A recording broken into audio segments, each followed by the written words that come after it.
Is a Kayvon Thibodeaux trade coming? Multiple Giants insiders think that he could be gone this offseason. We got to break that down on today's show, and there is way too much smoke around Kenneth Walker and the New York Giants. We can no longer ignore it, and I got to tell you what I'm hearing about Jermaine Eluemunor and what is going to happen with the right tackle in NFL free agency. Before we dive into that, make sure you are subscribed to the channel. Now is the time of year where crazy stuff happens at crazy times, and no channel on Giants YouTube is going to keep you up to date like we will. So if you want free videos every single day on the Giants, hit that sub button. And if you hate the Cowboys, hit that subscribe button because we're trying to beat them in subscribers added in the month of March.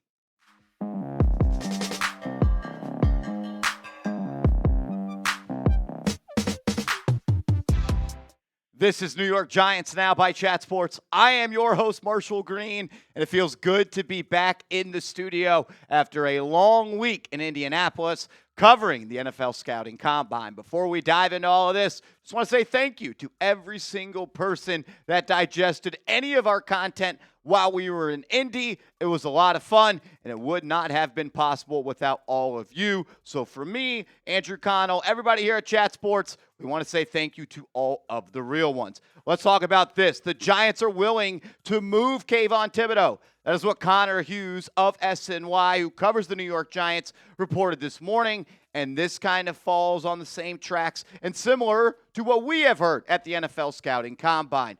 Connor wrote this, quote, "Most league sources SNY contacted found it difficult to envision a team parting ways with more than a fourth-round pick for Kayvon Thibodeaux. League sources expect New York to ultimately move him." So there is Connor Hughes just coming out and saying it.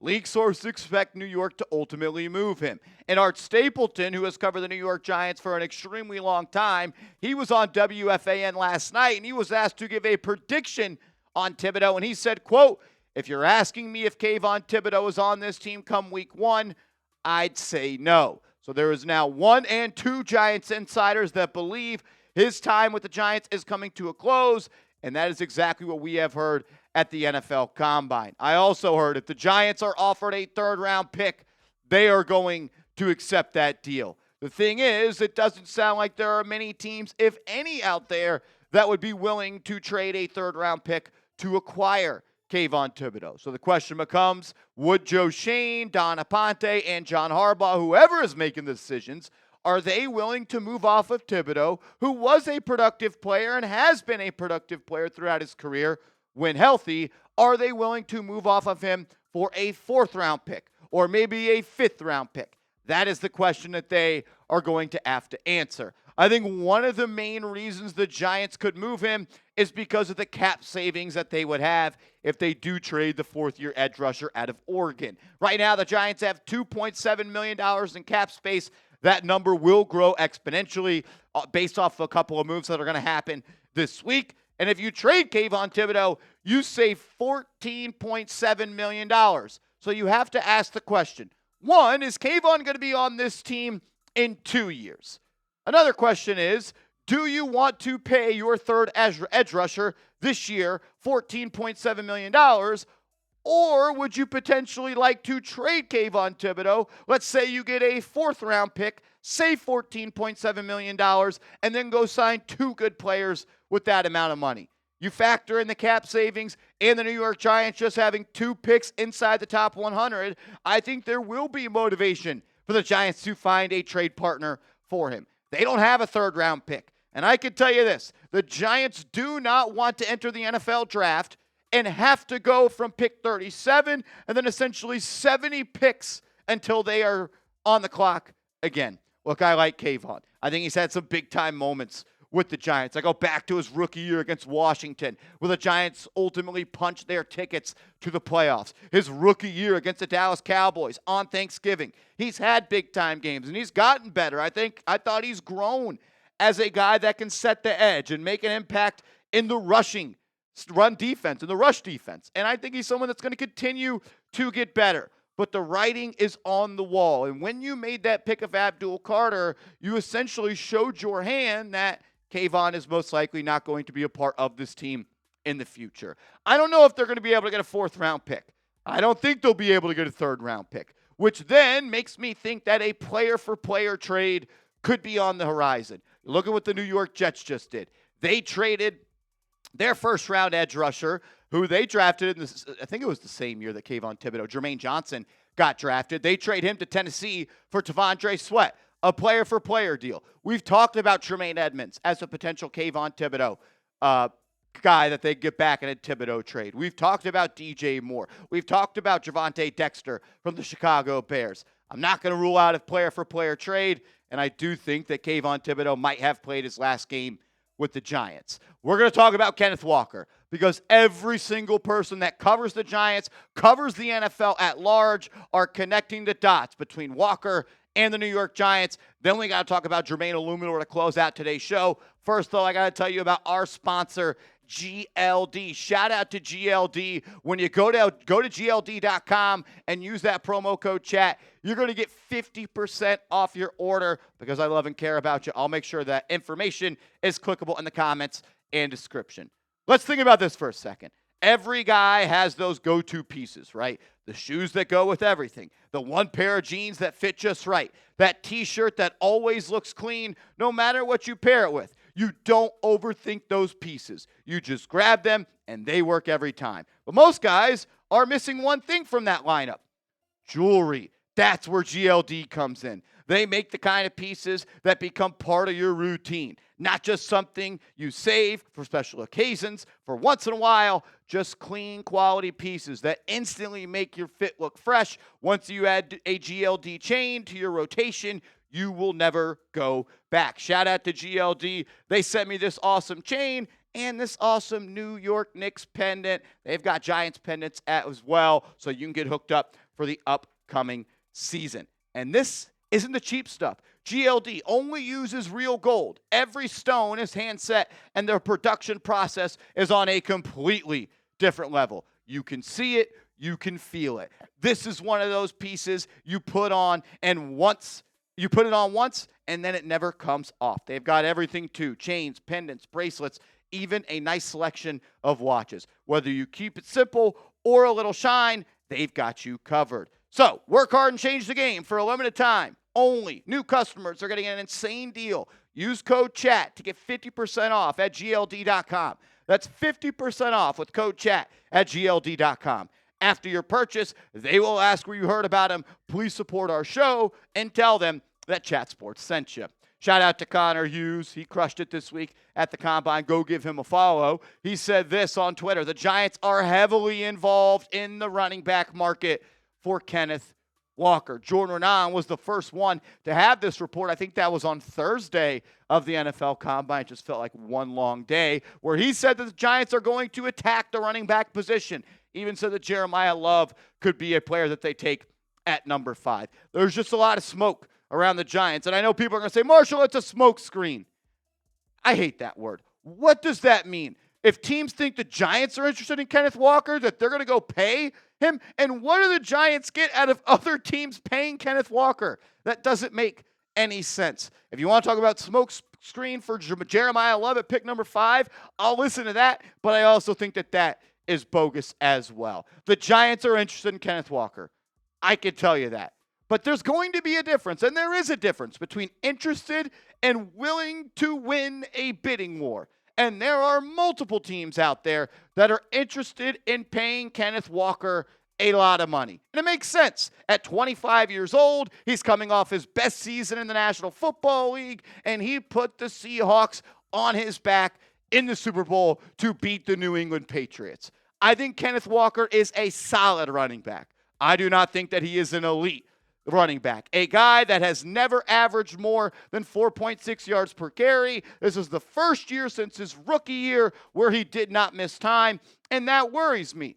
On the bright side, he is 25 years old, and I still think that there are productive years coming down the pipeline. But if you watch this channel, you know that I believe you build a rushing attack on the offensive line, not at the running back position. I like Kenneth Walker, but I am not a fan of paying him big money. And to be honest with you, I'm not a fan of paying any running backs big money, especially when you can get a guy like Skattebo in the 4th round and he makes a big-time impact in his rookie year. You can get Tyrone Tracy in round 5. And in his rookie year and in his second year, he has the most scrimmage yards of any skill position player that came out in his draft class. I think there are different ways to attack that running back position. And if you are making me choose, because I don't know this for a fact, but I do know the Giants want to improve the running back position.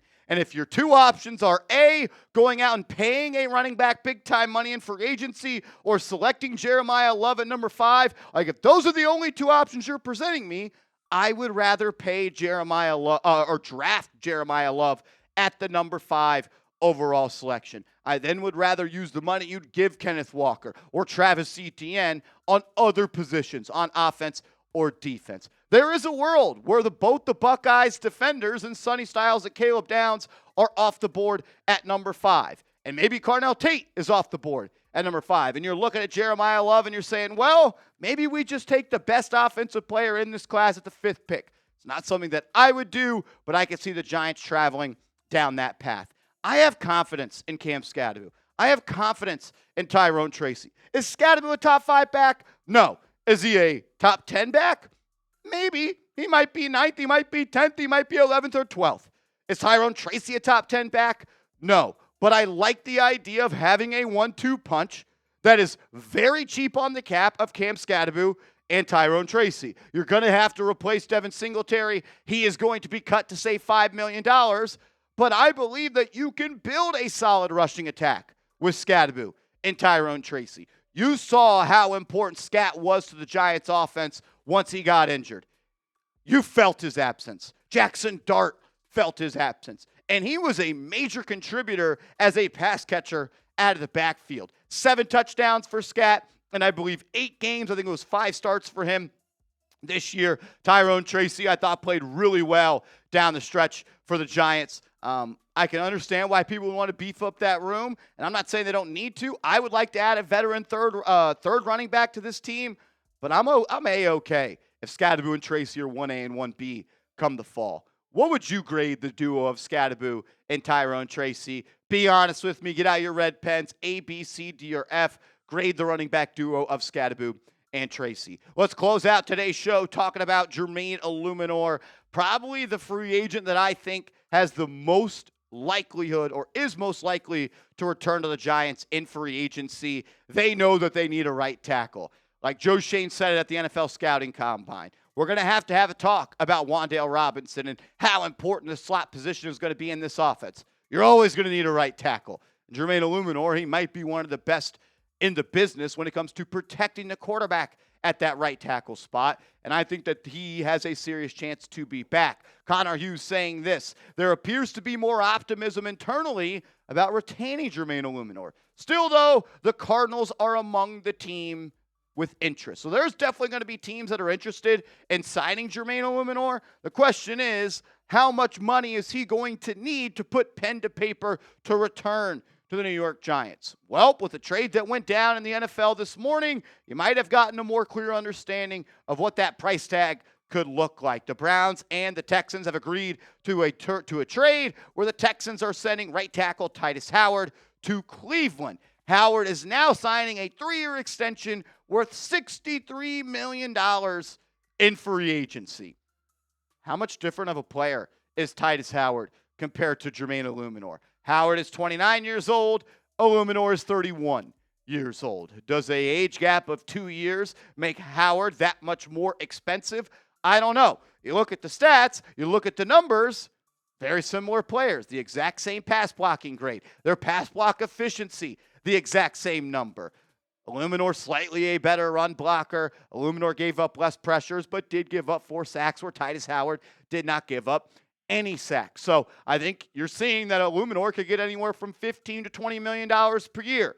And to be honest with you, I think that is a number I am comfortable with, and I'd rather have him than not have him. And I don't know if the Giants can find somebody as good. They are doing their due diligence when it comes to the right tackle position in the open market. Dan Duggan of The Athletic reporting league sources said the Giants have shown interest in other free agent right tackles, likely as a backup plan if they can't sign Eluemunor back. So I like that they're doing their homework and going out there and having contingency plans. But at the end of the day, I would rather just have 72 on my football team, protecting Jaxson Dart at that right tackle position. The duo of Eluemunor and Andrew Thomas was, if not the best, one of the best tackle duos in the entire National Football League. And I think that if you're going to build around a rookie quarterback, it starts on the offensive line. Let's continue to build on the offensive line instead of taking major pieces away and trying to fill those holes. I want to see Jermaine Eluemunor on this football team. If you're with me and you want Jermaine to put pen to paper to return to the New York Giants, hit that thumbs up icon and make sure you are following me on social media. I'm on Twitter. I'm on Instagram @MarshallGreen_. Give me a follow and let's go Giants.